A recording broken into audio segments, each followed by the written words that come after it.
नमस्ते, प्रणाम, राधे राधे। कैसे हो आप लोग? उम्मीद है अच्छे ही होंगे। तो आज फिर हम उपस्थित हुए हैं आप लोगों के समक्ष एक और नई कहानी लेकर के। तो आप लोग वीडियो को पूरा देखिएगा और बिल्कुल भी बढ़ा करके मत देखना, नहीं तो आपको समझ में कहानी नहीं आएगी। और अगर आप हमारे चैनल पर नए हो तो प्लीज़ हमारे चैनल को सब्सक्राइब कर लीजिए और एक लाइक ज़रूर कीजिए और कमेंट में अपनी राय मेरे कहानी के बारे में अवश्य दिया करो। और बिना विलंब किए शुरू करते हैं हम कहानी। आपने सुना होगा, लोग कहते हैं, कहाँ गंगू तेली कहाँ राजा भोज।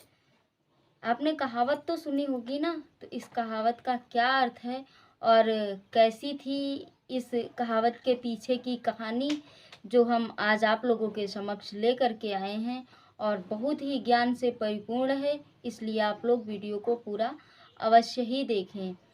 तो राजा भोज जो थे, वो बहुत बड़े प्रतापी और बहुत ही न्यायप्रिय राजा थे, जो अपने प्रजा को पुत्र के समान मानते थे।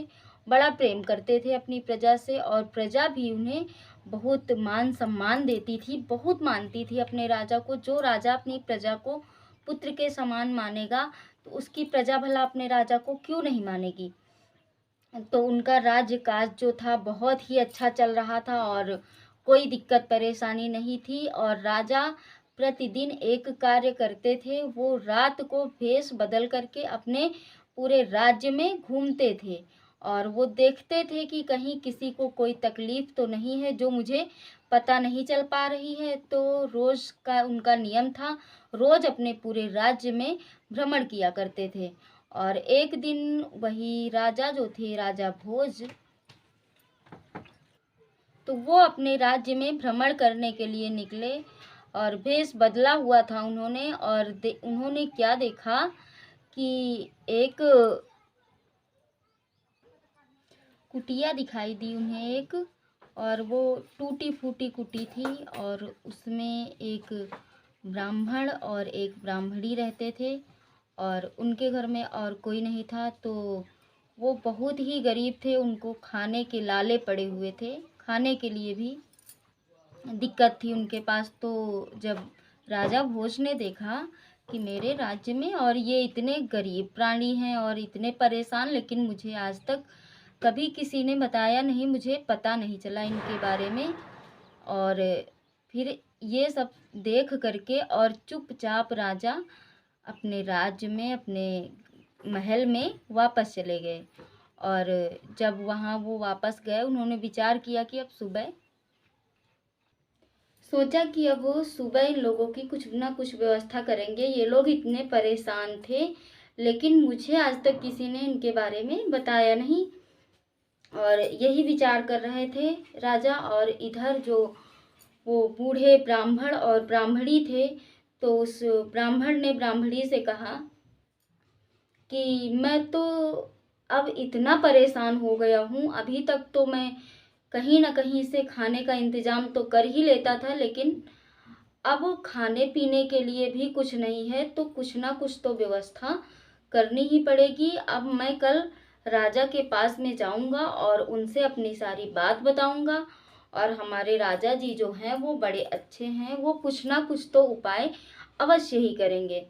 उसके बाद सुबह हुई, ब्राह्मण पहुंच गया राजा भोज के दरबार में और उनसे अपनी सारी बात बताई और कहा कि राजन, बुढ़ापे की लाठी होता है बेटा, लेकिन मेरे कोई बेटा भी नहीं है जो मुझे कमा करके खिला सके, इसलिए हम दोनों लोग बहुत परेशान हैं। अब आप ही बताएं हम क्या करें।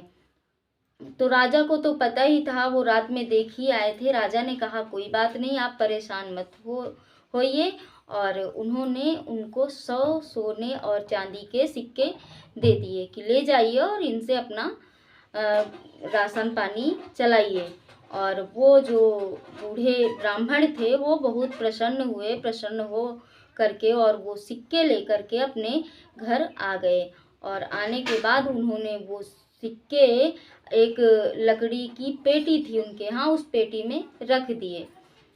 उसके बाद में और वो दिन बीत गया और रात बीत गई। जब सुबह उन्होंने वो पेटी खोली और उसमें से सिक्के देखे तो सिक्के गायब थे। अब वो बूढ़ा व्यक्ति कहीं से ले करके आया था, उसे राजा ने दिया था। अब वो सोचे अब मैं क्या करूं।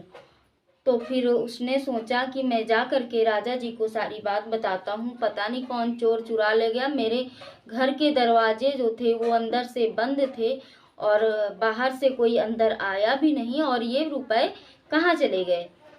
तो उसने जा करके अगले दिन राजा को सारी बात बताई कि राजा जी ऐसा ऐसा हुआ है और हमारे सिक्के जो हैं पता नहीं कौन उठा ले गया। तो राजा ने कहा चलो ठीक है, कोई बात नहीं। उन्होंने उसे उस दिन भी 100 चांदी और सोने के सिक्के दे दिए। उसके बाद में वो ले करके खुशी खुशी अपने घर आ गए और सोचने लगे कि इस पैसे से मैं थोड़ी बहुत व्यवस्था करके अपना घर सही करवा लूँगा और खाने पीने के लिए राशन भी ले आऊँगा। इतने पैसे तो मेरे लिए बहुत हैं। और ये सोच करके उसने वो पैसे अपने संदूक में फिर से रख दिए, उस पेटी में। और उस दिन जब वो सो गया तो उसने रात में स्वप्न में देखा कि राजा भोज उसके पास मदद मांगने के लिए आए और बोले कि बूढ़े बाबा, मैंने जो आपको आज सुबह सोने और चांदी के 100 सिक्के दिए थे वो मुझे वापस कर दीजिए। राज्य पर बहुत बड़ा संकट आन पड़ा है, इसलिए मुझे उन सिक्कों की ज़रूरत है। और स्वप्न में ही उस बूढ़े ब्राह्मण ने वो सिक्के उठा करके और राजा भोज को दे दिए। लेकिन जैसे ही वो सुबह उठे और उन्होंने पेटी में सिक्के देखे तो वो सिक्के फिर से सच में गायब हो गए। स्वप्न में दिए गए सिक्के भला कैसे गायब हो सकते हैं। और वो बूढ़े ब्राह्मण जो थे, गरीब ब्राह्मण, वो बहुत परेशान हो गए और फिर राजा जी के दरबार में जा पहुँचे और उनसे कहा कि महाराज, मैंने आज रात में स्वप्न में आपको देखा और आपने मुझसे वो सिक्के मांगे, मैंने स्वप्न में दे दिए और स्वप्न में दिए गए सिक्के भला सच में कैसे गायब हो सकते हैं। जब उसकी ये बात सुनी तो राजा बड़े चिंतित हो गए कि आखिर ये पैसे कौन चुरा लेता है, इस बूढ़े ब्राह्मण के पैसे कौन चुरा ले जाता है। और ये सोचते हुए उन्होंने उस दिन भी अपने मंत्री को आदेश दिया कि इन बूढ़े ब्राह्मण को सोने चांदी के 100 सिक्के आज भी दिए जाएं। और उस मंत्री ने उन ब्राह्मण को सोने चांदी के 100 सिक्के दे दिए। उसके पश्चात वो ले करके अपने घर चला गया और राजा ने सोचा कि आज रात में मैं स्वयं इसके घर के पास जा करके देखूंगा कि इसके घर से ये पैसे कौन चुराता है। और रात हुई जब राजा ने अपना भेष बदला और बदलकर पहुंच गए उन्हीं बूढ़े ब्राह्मण की कुटिया के बगल में, घर के बगल में जा करके वो पहरा देने लगे। और राजा ने रात में एक ऐसी चीज़ देखी जिसे देख करके राजा चौंक गए कि अरे ये कैसे हो सकता है। राजा ने देखा कि बिल्कुल राजा की शक्ल का ही व्यक्ति राजा और उस बूढ़े व्यक्ति के घर में जा रहा है। तो जैसे ही राजा ने अपनी शक्ल का व्यक्ति जाते हुए देखा तो उन्होंने उसे रोका और रोक कर पूछने लगे कि भाई, तुम कौन हो और क्यों जा रहे हो इस बूढ़े ब्राह्मण के यहाँ और क्यों इसको परेशान कर रहे हो। जो मैं धन इसे देता हूँ वो इसका मतलब आप ही ले जाते हो, और क्यों ले जाते हो, कौन हो तुम। तो उस राजा, जो राजा रूपी वो राजा था, जो राजा का हमशक्ल था, उसने कहा कि देखिए राजन, ये कर्म का जो फल होता है वो सबको भोगना पड़ता है। और इस बूढ़े ब्राह्मण ने कुछ ऐसे कर्म किए हैं जिसकी वजह से ये गरीब है आज, और ये गरीबी तो इसे झेलनी ही पड़ेगी। इससे ये चीज़ कोई नहीं झुठला सकता। और जो ये सोच रहा है कि तुम्हारे दिए गए पैसों से, तुम्हारे दिए गए धन से ये अपना मकान बनवाएगा और राशन लाएगा और आराम से रहेगा, तो ये इसकी किस्मत में नहीं लिखा है। इसलिए जो जिसकी किस्मत है उसे उतना तो भुगतना ही पड़ता है।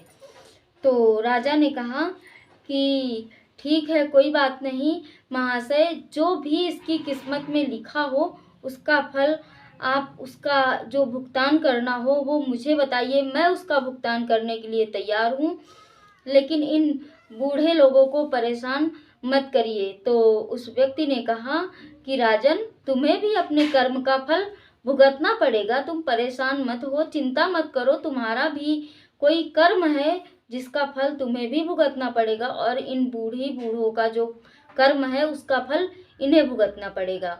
और इतना कह करके वो व्यक्ति वहां से चला जाता है और राजा जो थे वो अपने महल को चले आते हैं। थोड़े दिन बाद वो जो राजा भोज थे उन्होंने अपने यहाँ घुड़सार से एक सबसे तेज दौड़ने वाला घोड़ा निकाला, जो सबसे बलशाली और सबसे तेज दौड़ता था और सबसे सुंदर घोड़ा था, उसे निकाला। और निकालने के बाद 2-4 सैनिक ले करके और वो जंगल में शिकार खेलने चले गए।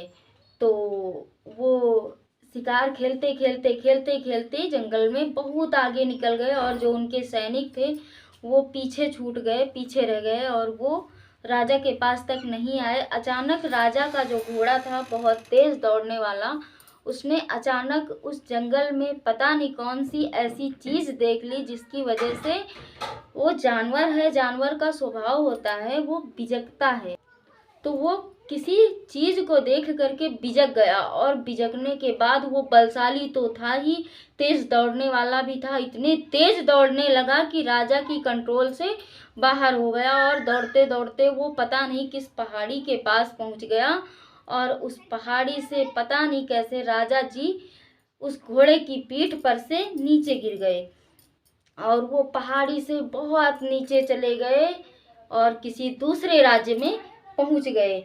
और जब वो दूसरे राज्य में पहुंच गए और वहां पर वो गिरने के बाद बिल्कुल बेहोश हो गए। बेहोश होने के बाद उनको कुछ भी याद नहीं रहा और वहां के जो राजा थे, जिस राज्य में वो पहुंच गए थे, वहां के राजा के जो सैनिक थे उन्होंने देखा और सोचा कि वो उनके वस्त्र जो थे वो राजसी थे। ये देख करके उन सैनिकों ने उन राजा भोज को बहुत मारा और एकदम जान से मार कर ही वो छोड़ गए थे। उनको ये नहीं पता था कि राजा अभी जीवित है, लेकिन राजा जीवित थे और राजा के जो वस्त्र सब निकाल कर फेंक दिए थे और राजा को बिल्कुल मरी हालत में छोड़ करके वो चले गए थे। और उनको लगा था कि ये कोई शत्रु है हमारा। और इस प्रकार से राजा वहीं पड़े हुए थे और उधर से गंगू तेली जो थे वो उसी पड़ोसी राज्य के यहाँ राज्य में रहते थे। और वो गंगू तेली ने उस राजा भोज को देखा जो पड़े हुए थे और वो उनके पास आया, उनको उठा करके अपने घर लेके गया। लेकिन उसको ये नहीं पता था कि ये कौन है। उन्हें लगा कि ये कोई मुसीबत का मारा व्यक्ति है और इसे ले जा करके उन्होंने इलाज किया और इलाज करने के कुछ दिनों तक इलाज चलता रहा। उसके बाद में राजा भोज ठीक हो गए और जब ठीक हो गए तो गंगू तेली ने उनसे पूछा कि बताइए महाशय, आप कौन हो और कैसे यहाँ आए। राजा ने बिल्कुल भी अपनी जबान नहीं खोली, जैसे इन्हें कुछ पता नहीं है। लेकिन राजा ने सिर्फ इसलिए अपनी जबान नहीं खोली कि ये लोग मुझे कहीं शत्रु समझकर जान से न मार दें, क्योंकि अभी मुझे सैनिकों ने इतना मारा था कुछ दिन पहले और वो मुझे जान से मारकर ही समझो छोड़ गए थे, लेकिन उस ईश्वर ने मुझे बचा लिया है। और ईश्वर से दूसरे नंबर पर इस तेली ने मुझे बचाया है। तो राजा ने उन्हें कुछ भी नहीं बताया और वो उन्हीं के यहाँ रहने लगे। तो जो गंगू तेली था उसका काम था वो तेल पेरता था, उसके यहाँ कोल्हू था, कोल्हू में तेल पेरा करता था। तो उसने राजा को उसी काम में लगा लिया। राजा भी खुशी खुशी वो काम करने लगे। लेकिन जब राजा और गंगू तेली दोनों साथ में चले तो हीरे को अपनी पहचान बतानी नहीं पड़ती है, उसकी चमक ही उसकी पहचान बता देती है। राजा का जो शरीर था, राजा का जो बदन था वो बिल्कुल चांदी की तरह चमकता था और गंगू तेली तो गंगू तेली ही था, तो इसीलिए ये कहावत कही जाती है, कहाँ गंगू तेली कहाँ राजा भोज। और राजा भोज और गंगू तेली जो थे उस टाइम तो बराबर ही थे, और वो राजा भोज जो थे वो गंगू तेली के यहाँ समझो नौकरी कर रहे थे, लेकिन उनके शरीर की चमक और माथे का तेज जो था वो एक अलग ही बात बता रहा था। लेकिन राजा ने कभी कुछ भी नहीं बताया और उनके यहाँ घानी पेरते रहे, तेल पेरते रहे और नौकरी करते रहे। एक दिन वो कुछ गुनगुना रहे थे, तेल पेरते पेरते कुछ गा रहे थे। तो उनकी ये आवाज़ जो थी गंगू तेली ने जब सुनी तो उसको बड़ा अच्छा लगा, और जो लोग वहाँ तेल पिरवाने आते थे वो भी जब सुनते थे राजा गाते थे जब, तो सब लोग सुनते ही रह जाते थे, सबको बड़ा अच्छा लगता था। तो उसी राजा के यहाँ पर एक दिन संगीत की जो है, संगीत की बहुत बड़ी, बहुत मतलब बहुत सुंदर ये टीमें बुलाई गई थी, पार्टियां बुलाई गई थी और बहुत बड़ा आयोजन रखा गया था।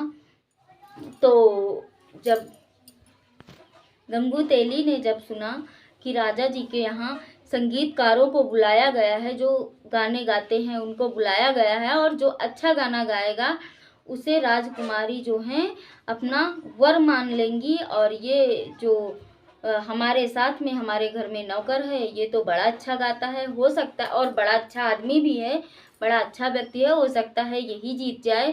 और उन्होंने बहुत जिद की, गंगू तेली ने राजा भोज से कि आप चलिए और वहाँ पर अपनी कला का प्रदर्शन कीजिए। लेकिन राजा भोज नहीं माने, वो बोले कि मैं अच्छा नहीं गा पाता हूँ, मैं नहीं जाऊँगा। लेकिन वो गंगू तेली जो था वो पीछे ही पड़ गया, वो नहीं माना। तो फिर राजा को जाना पड़ा और वो गए वहाँ पे कोने में एक कुर्सी में जा कर के बैठ गए।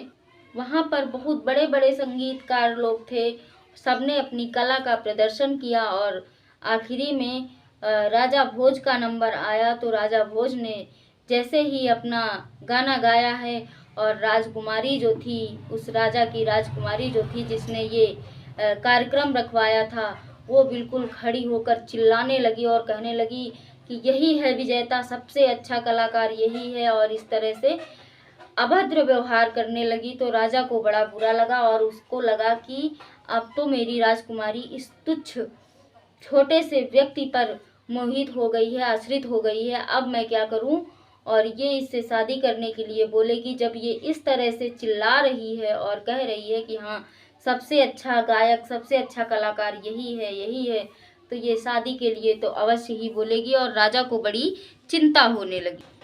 तो राजा के दरबार में एक बहुत बड़े महर्षि बैठे थे, और उनसे राजा जी ने पूछा कि महाराज आप बताइए कि इस संसार में सबसे बड़ा त्यागी पुरुष कौन है, और आपको तो पता ही होगा। तो उस महर्षि ने बताया कि राजन, अगर आप बुरा ना मानो तो मैं बात सच ही कहूँगा, भले ही आपको बुरा लग जाए लेकिन आप बुरा मत मानना। तो राजा ने कहा नहीं नहीं, मैं बिल्कुल बुरा नहीं मानूंगा, मुझे सच्चाई जाननी है कि सबसे तेजवान और सबसे अच्छा और सबसे गुणकारी और सबसे न्यायप्रिय राजा कौन है। तो उस साधु ने बताया कि महाराज आपके पड़ोसी देश में एक राजा रहते हैं जिनका नाम है राजा भोज, और उनसे ज़्यादा न्यायप्रिय, उनसे ज़्यादा अच्छा राजा कोई नहीं है। तो इसलिए मैं तो यही कहूँगा कि जो आपके पड़ोसी देश के राजा राजा भोज हैं वो सर्वगुण संपन्न हैं, और वो आपकी राजकुमारी के लायक हैं। आपकी राजकुमारी के लायक ये तुच्छ सा, ये साधारण सा व्यक्ति नहीं है जो इस गंगू तेली के यहाँ पे नौकरी कर रहा है। तो राजा ने कहा कि हाँ आप सही कह रहे हो, और उन्होंने उस लड़के को जा करके, उस राजा भोज को जा करके अपनी सारी बात बताई है। कहा है कि देखिए मेरी बेटी तो अभी नादान है, उसने ऐसा निश्चय कर लिया कि जो इस कलाकारी में जीतेगा मैं उसी से शादी करूँगी। लेकिन मैं आपको ये हाथ जोड़कर आपसे विनती कर रहा हूँ कि आप उसकी गलती को क्षमा करिए और आप जाइए यहाँ से। आपको जो कुछ भी धन दौलत चाहिए वो बताइए, वो हम देंगे। तो राजा भोज ने मुस्कुराते हुए एक बात कही है कि महाराज, आप जिसके अंदर सर्वगुण संपन्न सब कुछ देख रहे हैं वो तो सही है, लेकिन होता वही है जो होनी को मंजूर होता है। अपने अपने कर्म का फल सबको भोगना पड़ता है और उस कर्म की ही वजह से आज हम भी यहाँ हैं। और जैसा कर्म आप करोगे वैसा आप भुगतोगे, जैसा हम करेंगे वैसा हम भुगतेंगे। किसी के कर्म का फल कोई बता नहीं सकता है और इसलिए हमें हमेशा अच्छे कर्म ही करने चाहिए। और मुझसे भी मैं आपको बता ही देता हूँ, आज मैं हूँ राजा भोज और मैं अपने कर्म की वजह से ही आज यहाँ पर हूँ। और राजा भोज ने अपनी सारी बात बताई, कैसे मैं यहाँ पर आ पहुँचा हूँ। और सारी बात बताने के बाद में तब उन राजा को विश्वास हुआ कि हाँ यही राजा भोज है, और अपनी पुत्री के साथ उन राजा भोज का विवाह कर दिया और सम्मान सहित उनको ले जा कर के उनके राज्य में छोड़ आए। तो इस प्रकार थी गंगू तेली और राजा भोज की कहानी। और अगर इस कहानी में मुझसे कहीं भी कोई गलती हुई हो, देखो ज़बान ही है, कहीं पर गलती भी हो सकती है, तो आप लोग प्लीज़ मुझे माफ़ करिएगा। और बहुत बहुत धन्यवाद आप लोगों का, जो आप लोग मुझे इतना सपोर्ट कर रहे हैं, मेरी कहानियाँ सुन रहे हैं। और इसी तरह सुनते रहिए और हम लाते रहेंगे आप लोगों के लिए नई नई कहानियाँ। तो आज के लिए हम लेते हैं आप सबसे विदा और मिलते हैं एक और नई कहानी के साथ। राधे राधे।